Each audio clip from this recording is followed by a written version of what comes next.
判投出 post 教學，分區分類。首先登入使用家，輸入內容，輸入聯絡電話，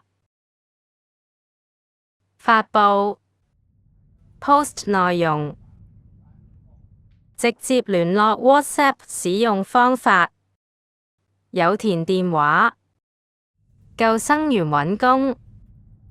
首先複製內容，使用直接聯絡選項，根據電話號碼，會連接到 WhatsApp，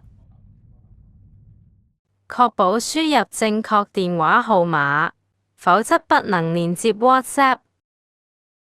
沒有填電話號碼，沒有直接聯絡選項，無論有沒有提供聯絡電話，都可以發布。根據個人喜好提供聯絡方法，可以提供電話在 post 中。